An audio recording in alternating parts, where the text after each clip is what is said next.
संभोग केवल दो शरीर का मिलन नहीं है, यह दो व्यक्तियों के भीतर छिपी हुई दुनिया का स्पर्श है।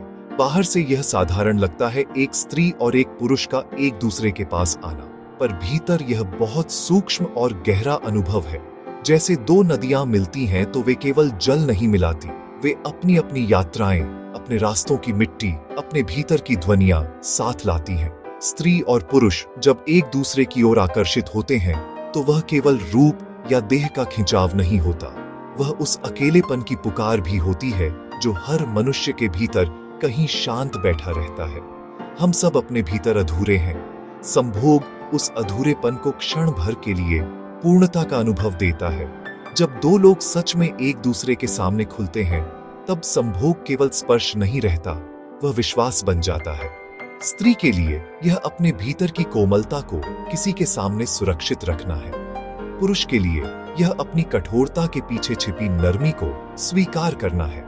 इस मिलन में दोनों अपनी अपनी दीवारें थोड़ी देर के लिए गिरा देते हैं। संभोग की गहराई शरीर की गति में नहीं, बल्कि उस मौन में होती है जो दो सांसों के बीच बनता है। जब शब्द समाप्त हो जाते हैं तब स्पर्श बोलता है। जब आंखें बंद होती हैं तब भी एक दूसरे की उपस्थिति महसूस होती है। यही वह क्षण है जहां समय धीमा पड़ जाता है। यह अनुभव हमें सिखाता है कि मनुष्य केवल तर्क से नहीं जीता, वह स्पर्श, स्नेह और स्वीकार से भी जीता है। संभोग में एक प्रकार का समर्पण होता है, अपनी सीमाओं को छोड़कर दूसरे में खो जाने का साहस। इसमें अधिकार नहीं, साझेदारी होती है। पर यह भी सत्य है कि यदि भीतर दूरी हो तो शरीर का मिलन भी खाली रह जाता है।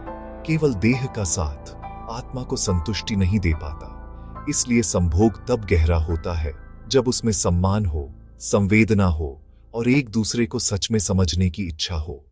स्त्री और पुरुष के इस मिलन में प्रकृति की एक मौन धड़कन छिपी होती है। यह जीवन की निरंतरता का प्रतीक है, पर उससे भी अधिक यह जीवन की अनुभूति का अवसर है। यह बताता है कि मनुष्य अकेला नहीं बना है, उसे साझा करने, जुड़ने और प्रेम करने के लिए बनाया गया है। संभोग का सर्वोच्च रूप वह है जहां दोनों एक दूसरे को साधन नहीं बल्कि संपूर्ण व्यक्ति के रूप में देखते हैं। वहां शरीर माध्यम बन जाता है और मिलन एक गहरी निकटता का उत्सव बन जाता है। संभोग हमें यह याद दिलाता है कि हम केवल मांस और हड्डियों का ढांचा नहीं है, हम भावनाओं, इच्छाओं और आकांक्षाओं का जाल है। जब दो लोग सच में एक दूसरे से जुड़ते हैं तो वे केवल एक क्षण नहीं बांटते, वे अपने अस्तित्व का एक हिस्सा साझा करते हैं।